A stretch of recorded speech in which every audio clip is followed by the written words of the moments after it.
दीदी हो, दाई हो, बहनी हो, भगवान के जिन रामचरितमानस कथा में आप मन ला सुने ला मिलते, मौसी महतारी के कथा, मामा भांजा के कथा, ऐसने बेटा श्रवण कुमार रही जन अपन माता पिता ला अंधेरी अंधेरा कांवर बोह के चारों धाम के तीरथ कराबर पहुंचे।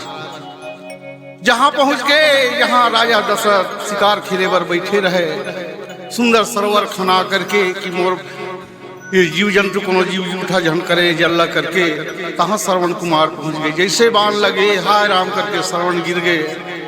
अंधेरी अंधर ला कैसे बताऊं कह के राजा दशरथ सोचिस, बाण ला तो निकाली पर कैसे जाके बताऊं तुम्हारे बेटा ला बाण चला दे हम करके पथरा का छाती करे भैया। राजा दशरथ कथे कि तुम्हारे एक ठन बेटा रहीस, तेला मैं बाण जला दे हूँ। एक हाथ में अंधेरा धरे, एक हाथ में अंधेरा धरे। जिन जगह में पहुंचे हैं तेज जगह में जाके देखते, आँखी तो दिखे नहीं कि मन के भाव है कि अपन मरे हुए बेटा के मुर्दा शरीर लपोटार के कैसे रोआ थे भैया। आओ गीत के माध्यम से सुना था।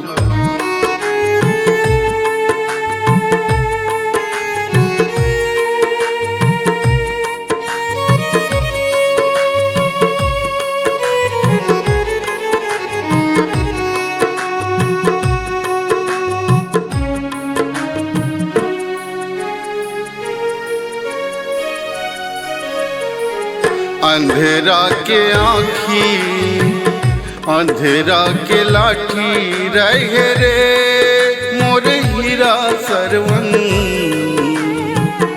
तोला मैं गवा डारियो ना,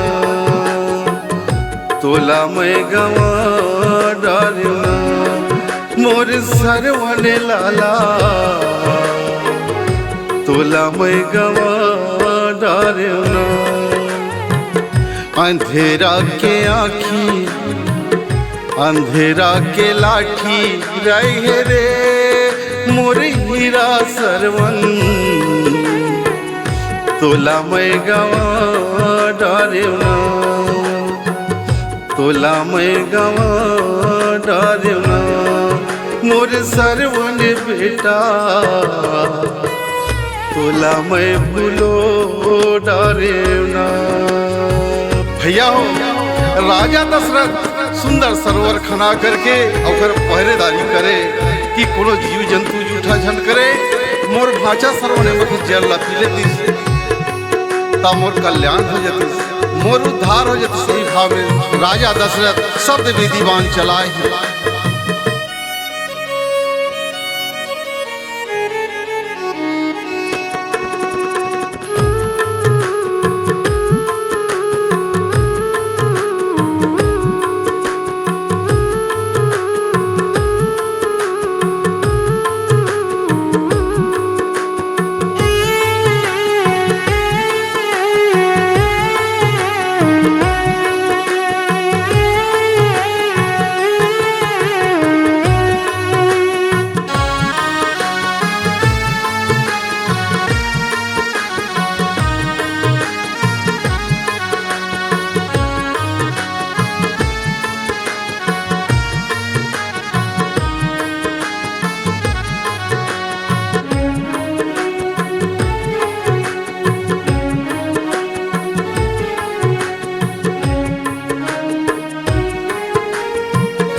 तोरे बिन बेटा जगमा कौनो आधार हो,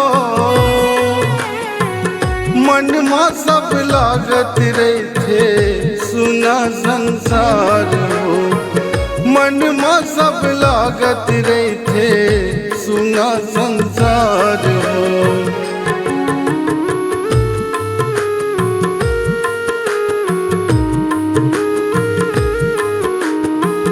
तोरे बिन बेटा जगमा कौनो आधार हो, मन में सब लागत रहते सुना संसार हो, मन में सब लागत रहते सुना संसार हो।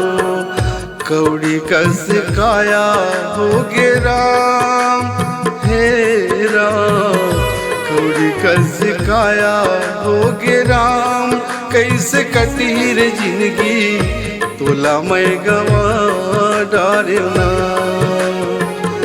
तुला मैं गवा डारियो ना, मोर सरवन बेटा।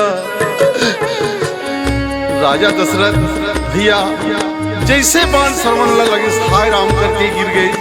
कोनो जीव समझ के बाण तो छोड़ दिस राजा दशरथ। जाके देखे तो बाण लगे छटपीट अबक तबक ओकर प्राण होत रहे श्रवण कुमार की। जाके देखते तो बड़ा कलंक हो गए। तो श्रवण कुमार कथे मोर छाती की बाण निकाल मामा और मोर अंधरी अंधरादाई दादा पानी पिया।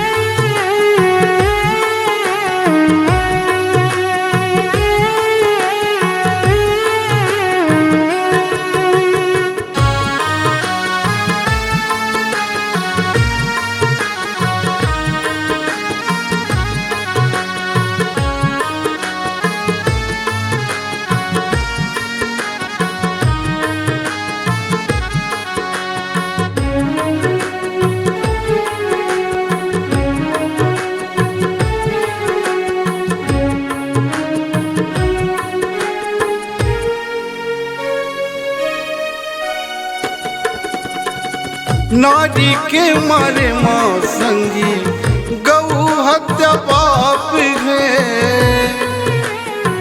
भाचा के मारे माँ संगी घोर अपराध है, भाचा के मारे माँ संगी घोर अपराध है।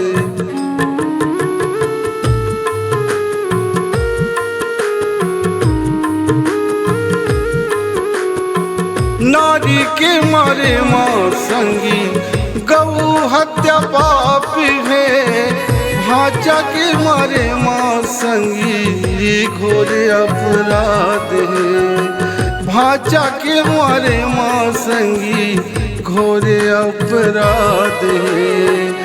आँखी के तारा जियत के सहारा रह रे मोरे लाला सरवन, तुला मैं गवा डारियो ना, तुला मैं गवा डारियो ना, मोर सरवन बेटा। तुला मैं गवा डारियो ना, मोर लाला सरवन, तुला मैं गवा डारियो ना, मोर हीरा सरवन, तुला मैं भूलो डारियो ना, तुला मैं गवा